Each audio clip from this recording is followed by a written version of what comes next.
हम इन द्रव्यों के गुणों की चर्चा करते हुए कुछ ऐसे द्रव्य हैं जो हमारे भारतवर्ष के रसोई में कई कई परिवारों में नहीं होते हैं पर औषधि के रूप में गुणकारी है। आज कुछ एक दो द्रव्यों की भी चर्चा करेंगे। उसमें से जैसे एक प्याज है, लहसुन है। तो प्याज की यदि मैं बात करूं तो प्याज का एक औषधीय प्रयोग बहुत अद्भुत प्रयोग है। यानी कि किसी को अचानक कान में दर्द हो उठे, जब कोई उपाय ना मिले तो प्याज को हल्का सा प्याज की उसको निकाल लीजिए, प्याज को थोड़ा काट लीजिए, हल्का सा उसको गर्म कर लीजिए और गर्म कर करके उस रस को निकाल करके यदि 4-4 बूंद कान में डाल देते हैं तो कितना भी भयानक दर्द हो तुरंत इससे लाभ हो जाता है।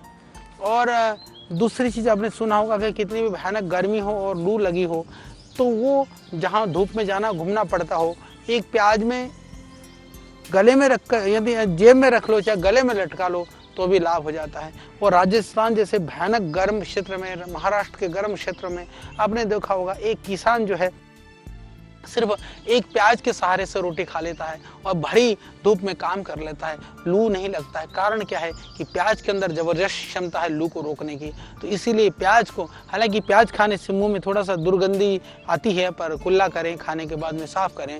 पर प्रतिदिन, क्योंकि इसको थोड़ा सा तामस प्रकृति की चीज़ें मानी गई हैं, औषधि के रूप में तो जरूर आप ले सकते हैं। इसमें हमको लगता है कोई दोष नहीं है।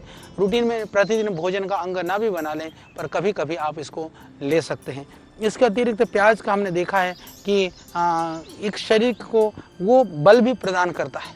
प्याज जो है बल प्रदान करता है। कुछ ऐसे प्रयोग हैं आयुर्वेद के अंदर, यदि प्याज को, सफ़ेद प्याज को दूध में उबाल करके, दूध में यानी उसको पका करके फिर उसको थोड़ा ठंडा हो जाने के बाद में उसको पेस्ट बना करके सुखा करके यदि आप प्रतिदिन मिश्री मिला करके 1-1 चम्मच ले लेते हैं दूध के साथ में तो उसको बहुत पौष्टिक माना गया है, बहुत ताकतवर माना गया है। तो प्याज वह शक्ति भी देता है, ताकत भी प्रदान करता है। इसीलिए एक हमारा जो किसान भाई, गरीब किसान भाई, किसान मजदूर गरीबों के लिए प्याज वह एक अमृत से कम नहीं है। उस एक प्याज को कूट करके नमक डाल करके उसके सहारे रोटी खा करके वो जीवन को काटते हैं। तो प्याज एक भोजन ही नहीं है, एक औषधि भी है। जैसे मैंने बताया, गर्मी को बचाने के लिए, लू को टांगने के लिए और अनेक तरह के बैक्टीरिया और वायरस को ख़त्म करने के लिए भी हमारे यहाँ बहुत ही अद्भुत माना गया है कि कहा कि घर में पोटली बना करके यदि घर के बाहर टांग दें तो उसमें से होकर के फिल्टर होकर के यदि हवा चली जाती है तो भी वो अनेक तरह के बैक्टीरिया और वायरस से बचाता है, बच्चों को भी बचाता है। और जिसको जैसे चेचक हो जाता था, छोटी माता, बड़ी माता, या कई बार खसरा हो जाता था, ऐसी स्थिति में आप 1-1 चम्मच प्याज के रस को निकाल करके उसमें 2-3 काली मिर्च और थोड़ा सा उसमें मिला करके यदि 2-3 दिन पिला देते हैं तो उसमें पूरा लाभ हो जाता है। और इतना अद्भुत है कि बाद में निशान भी नहीं रहते हैं। और यदि कच्चे प्याज को काट करके उसको गर्म कर करके फोड़े में बांध देते हैं तो ये तुरंत फोड़े में जो दर्द हो रहा होता है दर्द में भी आराम हो जाता है, बाकी फोड़ा भी जल्दी से पक जाता है और इसको पक करके जो उसके पस है, जो मवाद है, वो भी आराम से निकल जाता है। और पेट के दर्द होने पर आपको प्याज का रस निकाल लीजिए, कूट करके फटाफट उसमें नींबू का रस मिलाइए, नमक मिला करके तुरंत पिला दीजिए। थोड़ा सा चाहे तो उसके ऊपर गर्म पानी पिला दीजिए, तुरंत आराम। यानी प्याज का रस और जो है उसके साथ में नींबू, पेट में तो दर्द बाहर, एकदम लाभकारी है। डाइजेशन के लिए, पाचन प्रक्रिया के लिए भी, जैसे हमने बताया कि सलाद के रूप में भी अदरक के साथ में यदि आप प्याज और अदरक लेते हैं, हालांकि प्याज खाने के बाद में आप अदरक के साथ खाते हैं तो थोड़ा उसका दुर्गंध कम फैलेगा। जैसे मूली है, मूली की भी मैं यदि बात करूं तो बहुत ही अद्भुत है। हालांकि मूली हम उसको रजोगुणी तमोगुणी नहीं मानते हैं, पर मूली का एक अवगुण है, वो खाने के बाद में जब ढकारें आती हैं तो बराबर वाला परेशान हो जाता है। तो मूली खा करके भी यदि आप अदरक खा लेते हैं तो वह मूली की ढकारें कम होती है। और मूली बहुत ही लाभकारी है। यदि, क्योंकि वो रसोई की हम बात कर रहे थे तो मैं मूली की थोड़ी सी चर्चा कर लूँ। जिनको लीवर में प्रॉब्लम है वह भी यदि आप मूली सलाद के रूप में खा सकते हैं। मूली का सेवन प्रातः और मध्याह्न को बहुत सर्वोत्तम माना गया है। जिनको मूली के साग, क्योंकि आजकल कई लोग केमिकल पेस्टिसाइड डालते हैं तो उस स्थिति में मूली की पत्तियों का सेवन नहीं करना चाहिए। पर यदि जैविक रूप से उगाया हो तो मूली के पत्तियों का भी आप सब्जी बना करके, भाजी बना करके खा सकते हैं। तो मूली भी बहुत ही लाभकारी है। और प्रतिदिन यदि आप मूली का, तो इतना तक भी हमने प्रयोग देखा, मूली को काट करके चांदनी में, जैसे अभी मौसम ठीक है, यदि पोल्यूशन नहीं है तो खुले में रात को रख करके भी छत में, और सुबह उससे 2 मूली को भी यदि खाली पेट चबा चबा करके खा लेते हैं तो आपके लीवर के लिए बहुत ही लाभकारी है। रसोई घर में बहुत सारे द्रव्य, सारे औषधीय गुणों से परिपूर्ण है, पर ध्यान रखना सिर्फ थोड़ा सा लेने की विधि, लेने की मात्रा, लेने का समय, ये आपको ध्यान रखना है। रसोई में आपके पास मान लीजिए खीरा ककड़ी है, दिन में खाते हैं, सुबह खाते हैं, कहते हैं सुबह का खीरा हीरा, रात को खीरा पीरा, तो वही खीरा सुबह खा लें तो पेट के लिए अच्छा है, रात को खा लें तो जा करके आपको नींद हराम, कफ बलगम बनाएगा, सर्दी को, ठंड को बढ़ाएगा, सर्दी जुकाम को बढ़ाएगा। तो वो ध्यान रखने की आवश्यकता है। यही तो विज्ञान है, यही तो आयुर्वेद है कि आपके घर में जो द्रव्य हैं, किस द्रव्य का किस समय पर प्रयोग करना है, ये बहुत ही महत्वपूर्ण है। तो लहसुन की भी मैं बात करूँगा, तो उससे पहले मेरे को एक कहानी याद आ रही है, मैं आपको कहानी सुनाना चाहता हूँ। कहानी ये है कि वो ऋषि दयानंद अपने सत्यार्थ प्रकाश में लिखते हैं कि जो बुद्धिमान सेवक है वो कैसा होता है। कहा कि एक उसके मालिक ने कहा सैंधवम मानय, उसने कहा तो बोले बुद्धिमान सेवक देखेगा कि वो क्या कहाँ जाने वाला है मालिक। यदि खाना खाने के लिए बैठा है और वो कहता कि संधवम मानय, कि संधव को ले आओ, तो वो लाएगा नमक को। ये कहेगा कहीं जाने के लिए तैयार होकर के खड़ा है, वो कहेगा संधवम मानय, तो वो घोड़े को लेकर के आएगा। इसी तरह से कौन सा द्रव्य है, वो कब प्रयोग करना है, किस नाम से किस द्रव्य का ग्रहण करना है, ये दोनों ही बातें, नाम से द्रव्य का ग्रहण हो चाहे समय से द्रव्य का ग्रहण है, ये बहुत ही महत्वपूर्ण है। तो मैं बात कर रहा था कि सही समय पर सही द्रव्य का सही मात्रा में प्रयोग, यह बहुत ही लाभकारी हो सकता है और हर द्रव्य हमारे लिए औषधि का काम कर सकता है। बात करें हम लहसुन की, लहसुन को यदि थोड़ी बड़ी बड़ी पोतियों को लेकर के या एक पोती लहसुन को लेकर के उसका छिलका उतार करके रात को आप यदि पानी में भिगो देते हैं, प्रातःकाल खाली पेट ले लेते हैं, तो वो कोलेस्ट्रॉल में, हृदय रोगों में, जॉइंट्स में काम करेगा। जो लहसुन लगातार खाते हैं उनके शरीर में से थोड़ी बदबू आती है, तो इसमें यदि आप लहसुन को भिगो करके उस पानी को फेंक करके लहसुन यदि इस तरह से खाते हैं तो उससे बदबू भी नहीं आती है। तो जिनको हाइपरटेंशन है, या हार्ट की प्रॉब्लम है, या जॉइंट्स पेन है, वो इस तरह का प्रयोग कर सकते हैं। और लहसुन का दूसरा जो लाभ है वो अत्यंत वात शामक है। वात शामक होने की वजह से उसका बाह्य प्रयोग भी, यदि 50 ग्राम को लहसुन को कूट करके 100 ग्राम से लेकर 200 ग्राम का जो तेल है, तिल का तेल हो, चाहे जैतून का तेल हो, चाहे सरसों का तेल हो, इसको पका करके यदि आप रखते हैं, अच्छी तरह से पका करके, फिर जब वो जल जाए, काला हो जाए, उसको छान करके तेल को रखते हैं, तो जहाँ शरीर में सूजन है, दर्द है, यही एक बहुत ही अद्भुत और बहुत ही अच्छा प्रयोग है। और इसी तेल को आप कान दर्द में, कान में भी डाल सकते हैं। और ये जहाँ पर ऑक्सीजन की कमी है वहाँ पर भी लहसुन काम करता है। वो तो ताबीज़ की तरह से गले में लटका करके रखने से भी राहत मिल जाता है। तो इस तरह से जो लहसुन है वह पौष्टिक भी है, वात शामक भी है, शोधहारी भी है, और हमारे शरीर की जो पूरे जो नर्वस सिस्टम है उसको भी ताकत देने वाला है। क्योंकि बहुत सारे द्रव्यों की हमने बात की, चर्चा की, अब हम कुछ और द्रव्यों की बात करते हुए फिर कुछ सामूहिक प्रयोगों के विषय में बात करेंगे, क्योंकि मैं चाहता हूं कि इन विषयों में आप बहुत सावधान रहें, जागरूक रहें। अब हम घृत कुमारी की बात करें, मान लो सब जानते हैं कि एलोवेरा पीने से लीवर ठीक रहता है, डाइजेशन ठीक रहता है, एलोवेरा पीने से चेहरे पर ग्लो आ जाता है। पर मैं आपको बताना चाहता हूँ, यदि इसको एलोवेरा को ताजे एलोवेरा मिले तो उसको काट करके उसके बाहर के पत्तों को अलग करके जो बीच का जो गुद्दा होता है ना, उसको सब्जी की तरह से पका करके भी खा सकते हैं। वो अच्छा लगता है, उससे वायु विकार है, संधिवात है, पेट के रोग है, लीवर की प्रॉब्लम्स हैं, वो भी दूर हो जाती है। क्या ये आपको पता था? ये बहुत ही लाभकारी है। और कटे हुए जले हुए स्थान पर यदि एलोवेरा को जेल या उसका रस निकाल कर लगा देते हैं तो फोला नहीं पड़ता है, ब्लड रुक जाता है, जख्म जल्दी भर जाता है, झाई को भर देता है। और आपको तो पता है 4 चम्मच एलोवेरा का जूस, 2 घूंट जो है वो एलोवेरा आपके लिए, पेट के रोगों के लिए, शरीर के विकारों के लिए बहुत ही लाभकारी है। और एलोवेरा जेल पतंजलि ने पहली बार भारतवर्ष में इस तरह की परंपराएं शुरू करी और हमें गर्व है। आज भी पतंजलि का जो एलोवेरा जेल है वो उससे आप अपनी झाइयाँ दूर कर रहे हैं, अपनी कांति बढ़ा रहे हैं, कील मुहासों को ठीक कर रहे हैं। क्योंकि ओरिजिनल तो ओरिजिनल होता है, चाहे कितने भी लोग आ जाए मैदान में, तो हम आपको जो ज्ञान देते हैं वो ओरिजिनल है, असली है, प्राचीन है। और सबसे पहले इस परंपरा को पतंजलि के माध्यम से, पतंजलि के द्वारा बड़े स्तर पर इस देश में देने का प्रयास किया गया है। इसीलिए जो आयुर्वेद यदि हमारे भारतीय संस्कृति, हमारे भारतीय ऋषि परंपराओं का मूल है, तो पतंजलि उस मूल को स्थापित करने वाली मूल संस्था है। इसको आपको कभी नहीं भूलना है। इसलिए पतंजलि को जितनी आप ताकत देंगे, हम इस नॉलेज को, वैज्ञानिक नॉलेज को, प्रामाणिक नॉलेज को, आयुर्वेद की नॉलेज को प्रतिदिन आप तक हम पहुंचाने का प्रयास करेंगे। जैसे हाथ पैरों में जो यदि रुस्कता भी आ जाए तो एलोवेरा जेल लगा लीजिए, तुरंत लाभ हो जाता है। झाइयाँ हो या किसी तरह से निशान हो वो भी मिट जाते हैं।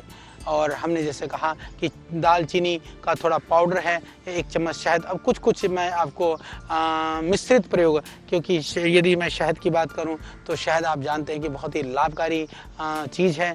तो इसमें दालचीनी में थोड़ा सा शहद मिलाकर यदि आप प्रयोग करते हैं, इससे रोग प्रतिरोधक क्षमता की वृद्धि हो जाती है। जुकाम और साइनस में भी ये लाभकारी है, हृदय रोगों में भी लाभकारी है।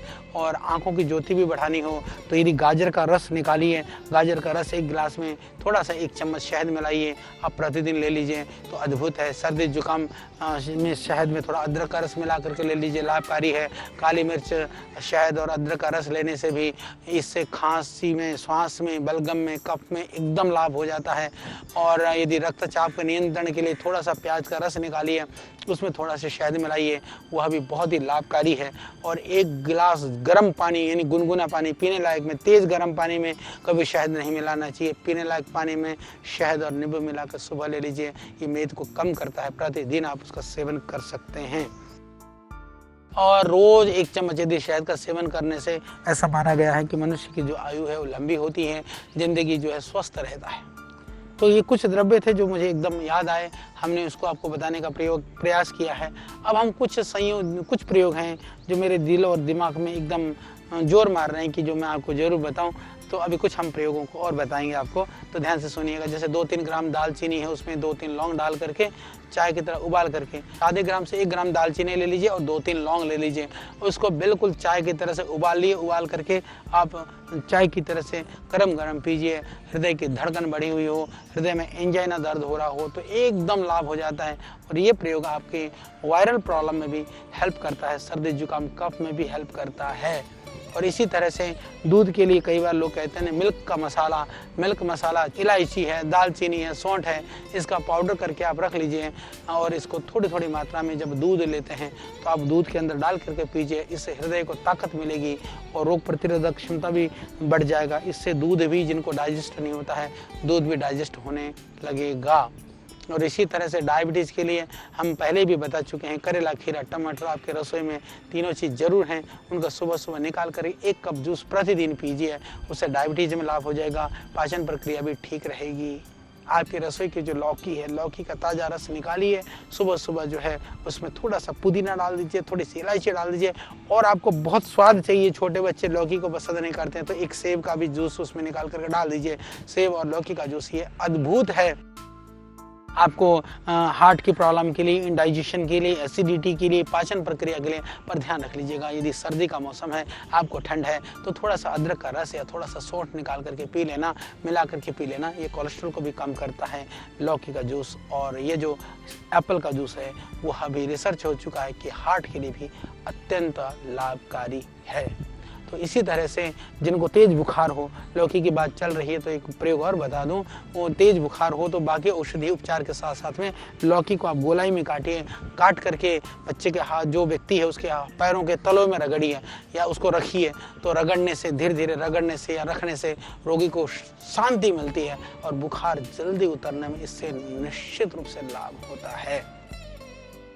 और जिनको रक्तल्पता हो, एनीमिया हो, आजकल तो लगभग बहुत लोग पीड़ित हैं, अनार से बहुत लाभकारी है। उसके साथ में रसोई में है पालक का रस निकाल करके, चुकंदर है, चुकंदर का रस पीने से तुरंत लाभ हो जाता है। और आप उसको उचित मात्रा में पिला करके जितना डाइजेस्ट हो पाए, जितना ठीक से हजम हो पाए, उतना आप उसका प्रयोग करिए।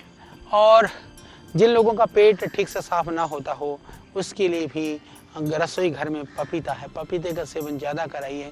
जो पपीते का सेवन ज़्यादा करेंगे उसका पेट साफ होगा, उससे लीवर भी ठीक रहेगा।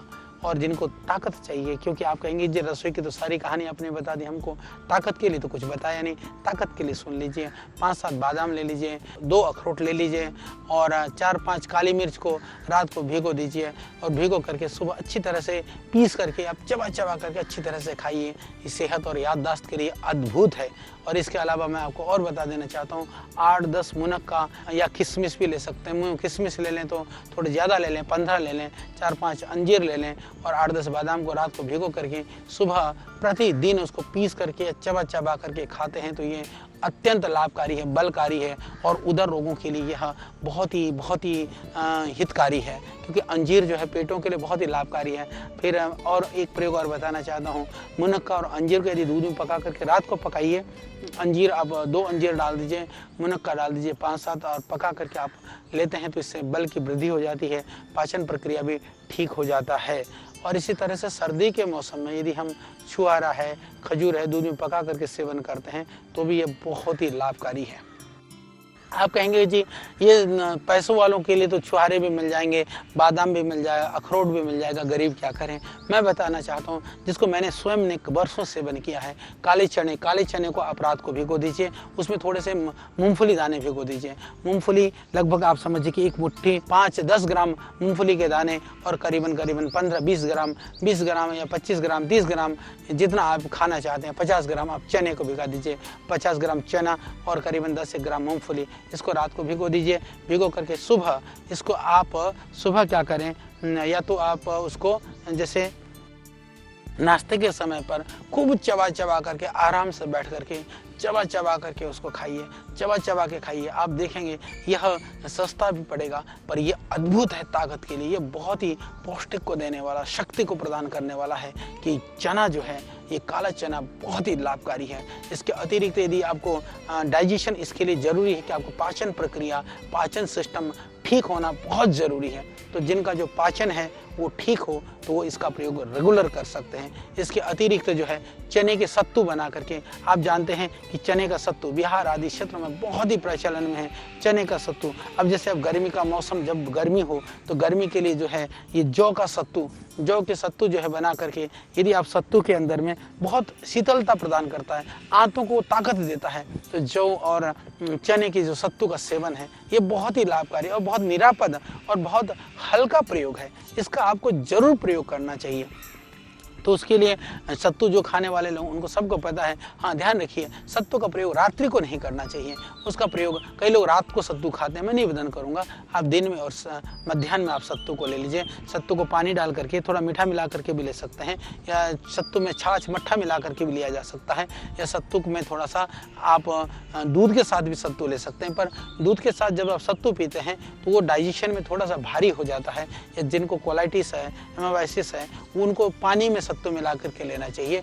उसमें थोड़ा सा चाहे तो मीठा मिला दीजिए, या थोड़ा सा उसमें चाहे तो शहद मिला करके आप ले सकते हैं। और जिनको बहुत ज़्यादा गर्मी लगती है उनके लिए मैं बताना चाहता हूँ, थोड़ा सा सत्तू ले लीजिए। सत्तू विशेष करके जौ का सत्तू हो चाहे चने के हो, उस सत्तू के अंदर में आप मिला दीजिए थोड़ा सा शहद और मिला लीजिए, घोलिए पानी बिल्कुल पतला बना करके, उस सत्तू, पतले सत्तू को आप यदि पीते हैं तो ये बहुत ही मुतरल भी है, ये गर्मी को शांत करने वाला है, दिमाग को ठंडक पहुंचाने वाला है, ये पौष्टिकता को प्रदान करने वाला है, ये बहुत ही लाभकारी है।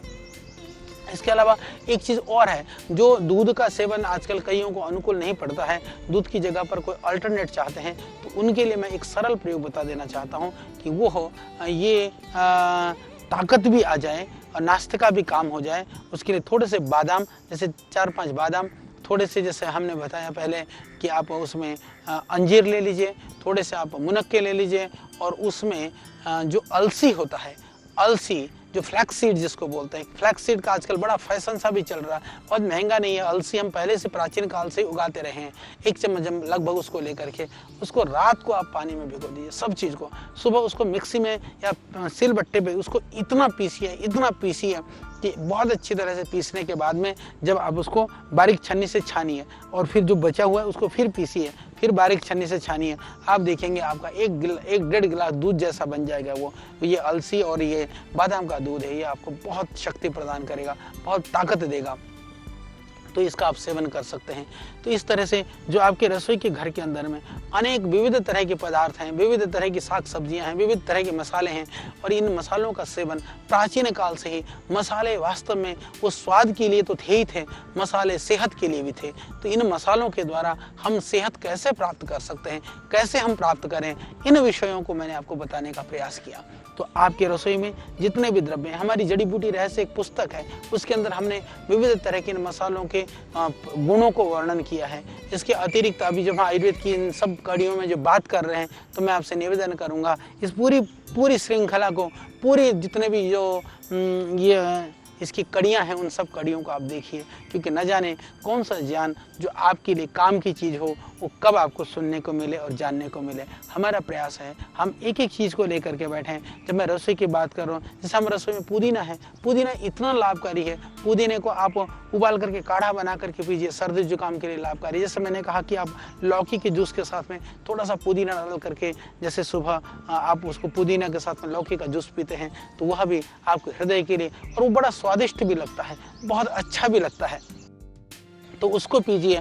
तो ये रसोई के अंदर जो द्रव्य हैं, हल्दी के विषय में मैंने आपको बताया कि किस तरह से वो अत्यंत लाभकारी है। तो इस तरह से आप इन विविध तरह के द्रव्यों का उचित मात्रा में प्रयोग करिए। ये तो हमने एक एक द्रव्यों के विषय में चर्चा की। फिर अब हम बात करेंगे इसके बाद में भोजन के विषय में हम बात करेंगे, किस आहार के साथ में क्या लेना चाहिए, कौन कौन से आहार विरुद्ध पदार्थ हैं, कि क्या संयोग में कौन कौन सी चीज़ के साथ क्या लेने से गुण बढ़ता है, किसके साथ क्या लेने से हानि हो सकती है, इन विषयों में भी हम चर्चा करेंगे। ये भी एक महत्वपूर्ण बात है, क्योंकि कई बार ऐसा होता है हमको पता नहीं होता है, हम सोचते हैं बहुत लाभकारी है, ये भी तो लाभकारी है, हम साथ में क्यों ना खा लें। कभी कभी जो है वह योग विरुद्ध होने से, आपस में जो है उनका गुण विरुद्ध होने से वो हमारे लिए हानिकारक भी चीज़ें हो जाती हैं। तो इन सारे विषयों में हम चर्चा करेंगे आज के लिए, क्योंकि आज का जो मेरा समय था, आज की जो चर्चा थी, मैं इसको यहीं समाप्त करता हूं। और कल या अगली कड़ी के अंदर और नए विषय के साथ में, नई ढेर सारी जानकारियों के साथ में हम आपके बीच में होंगे। देखते रहिए इस संपूर्ण स्वास्थ्य का जो विज्ञान है, इसका जो दर्शन है आयुर्वेद का, इस दर्शन को, इस विज्ञान को, इस आयुर्वेद के रहस्य को आप देखते रहिए, और बहुत सारी जानकारियों के साथ हम होंगे आपके बीच में। तब तक के लिए आप हमको दीजिए विदा। ओम।